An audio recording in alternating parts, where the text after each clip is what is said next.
What's up guys, YST here and welcome back to another Raid Shadow Legends video. I hope everyone's keeping well. Today we've got some juicy news for you, being the new Fragment Fusion Champion, which we're going to break down very shortly. Also the 10x champions for this week's personal rewards CVC. And there's also Day of the Sun Wukong for players that's been signing in for 7 days. You should have had your hands on this champion by today. Now, as I just mentioned, we do have CVC tomorrow, and if you do want to bag yourself 30,000 points for your clan, and you can kind of wait one more day, I believe that for PC users, there's actually a strategy where you could just click the letter L on your keyboard. So I'm going to do that right now, and it's going to take you to this tab right here. And then you can simply go to an arena battle. I believe that it works for campaign as well. So you click go and do a battle. So we're just going to do something like, I don't know, we'll just do stage 1 or something, because the Malioris hasn't got any gear on right at the moment. So boom, are we just going to be able to kill it? Oh, it's fine, let's just end the battle. We don't want to waste your guys' time because we are on Nightmare. And then now if we head back into the Bastion, you can see that the Sun Wukong chase has disappeared, but in the tab right now, it's still available to claim for tomorrow. So for anybody that still wants to get their hands on their clan boss rewards and do some Demon Lord runs, stay on top of their Doom Tower, and you just want to wait for those points, you can do a strategy like this on the PC, but I'm not entirely sure if there's a strategy like this for mobile users. But for anybody that is aware of one, please let me know in the comment section below so we can kind of remember these kind of things looking forward. So a big shout out to the person that actually came up with this. I'm not entirely sure who is the original person, but, you know, big shout out to you. But okay, in terms of this fusion, let's go into that now. 3, 2, 1, and boom. This is how he looks like. Let me just bring up the picture for myself as well and move me along. So his name is Strategos Islin. Strategos Islin. However you want to say it, you know, they've always got these funky names in Raid Shadow Legends. And he's from the High Elves faction. He is defense-based from the Magic Affinity. And of course, he is a legendary. And he looks pretty cool, right? Like, aesthetic-wise, I'm liking the shield with the little gem going on. He seems to have like a very similar sword to Godseeker and Neri. And even the full aesthetics, I'm just liking the colorway of it.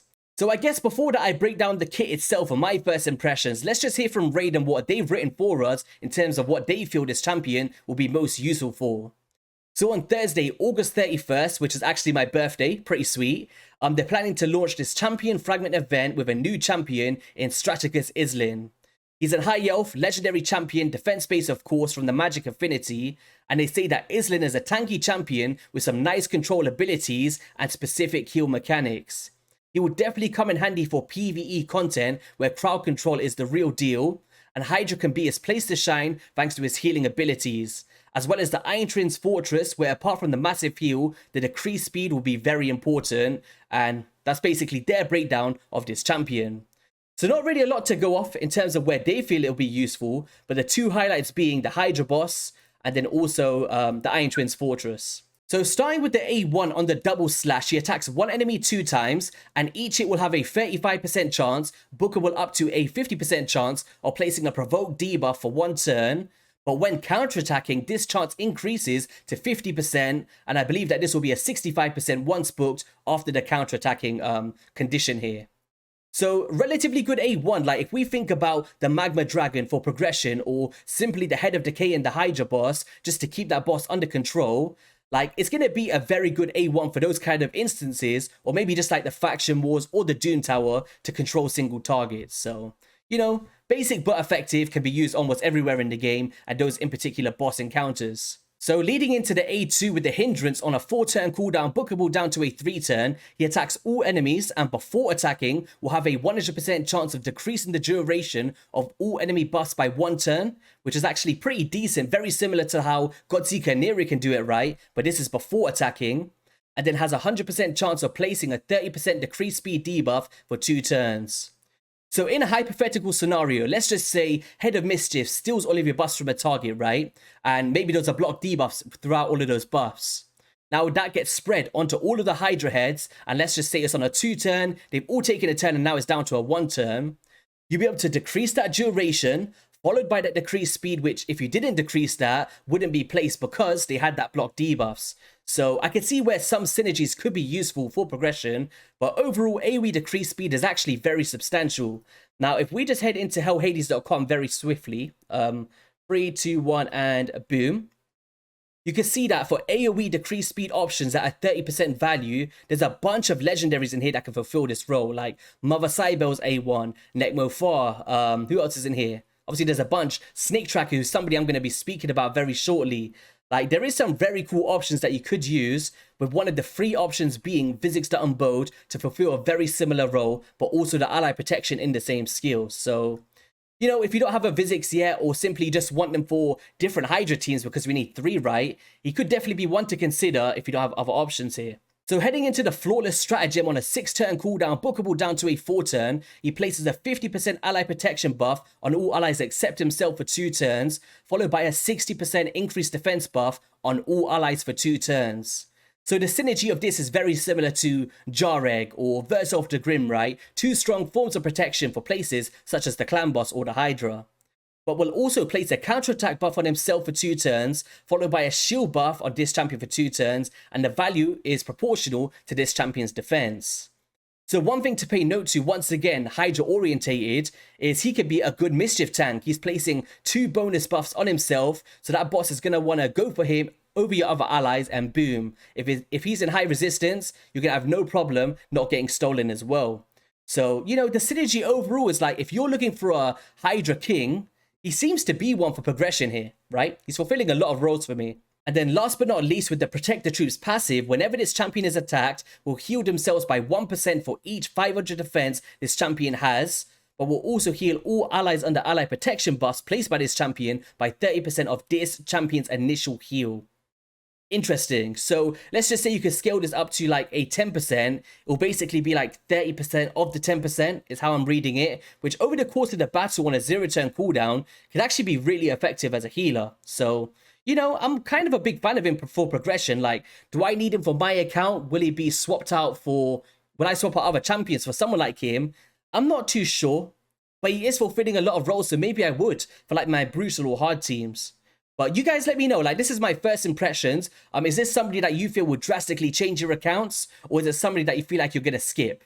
Like, for me, I'm probably still going to go for it. It is a fragment fusion. It is one of my favorites in Raid to be able to go for. But it all comes down to the requirements of the point thresholds throughout these events, right? Because we just came off that crazy bonanza weekend of a bunch of shards getting summoned.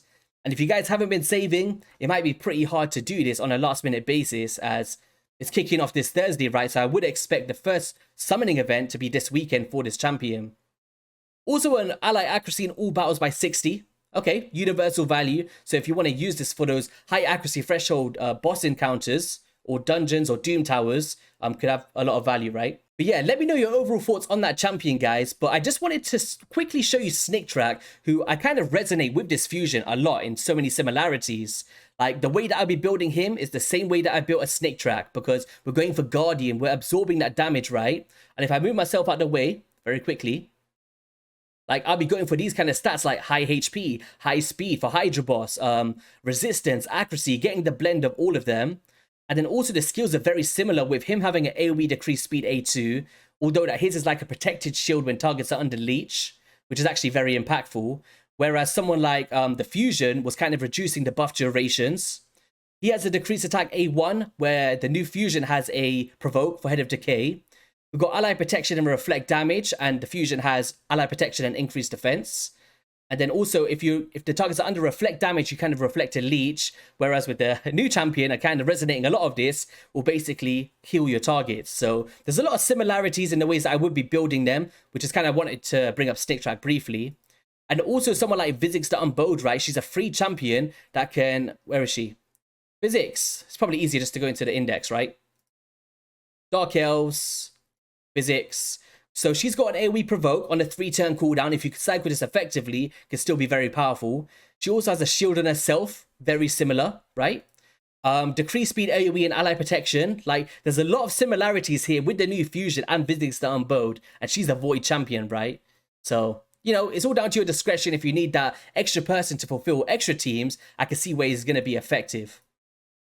But okay, with the Fusion news out of the way, let's just talk about the 10x event. So on Tuesday, August 29th, so tomorrow, they're going to be planning this special 10x event to coincide basically with the clan versus clan, which is kicking off tomorrow. And the first champion is going to be a Necrit the Great from the Undead Hordes. Phenomenal champion, one of my most wanted due to his forms of protection for Arena. He's just going to be a great addition to anyone's teams out there that don't currently have him. With all of those ally attack features as well, right? He's a beast. Next up, we've got Warlord. I don't know why I'm going into Knight's Revenant. He's an Orc. One of the best champions to kind of use this Orcus ritual that can put each of the target skills on cooldown and fully deplete each of the target's turn meter. Really great synergy, right? Also a block debuffs and a shield and a chance of increasing the duration of debuffs on the target. So one of the most sought after champions in this game in Warlord and can have a big benefit to players' accounts.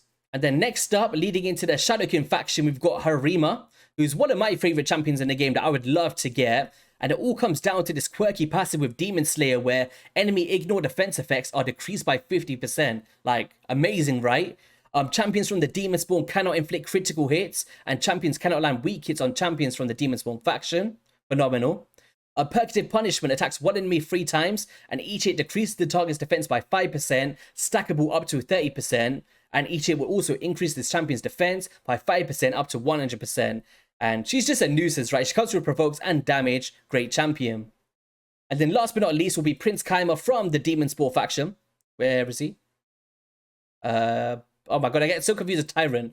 There we go. Prince Kaima. Comes down to Sealer Magic, resets the cooldowns of all allies' skills and fills their turn meters of all allies except himself by 20%. We've got a removing of buffs and placing a sleep and an A1 poison and a 30% arena speed aura.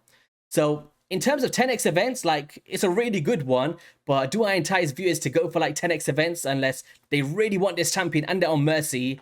Probably not. Like, it's really hard to proc them, right, in the grand scheme of things. But it's all down to your discretion. If you really want one of these champions and you was planning to summon anyway for CVC, these are basically ones that you may see when you're summoning. But yeah, that is going to be all for today's video, guys. If you did enjoy it, be sure to hit that like and subscribe button. Let me know what you think about the new Fusion champion and these 10x's and Sun Wukong. Like, I'm going to probably get a guide out on him very soon. But join me on stream tomorrow or Wednesday where I'm going to be claiming mine. And then I'm going to be building him up and then trying out so many builds to basically see the optimal ways to use him. Have an amazing rest of your day, and I'll catch you all in a video soon. Peace.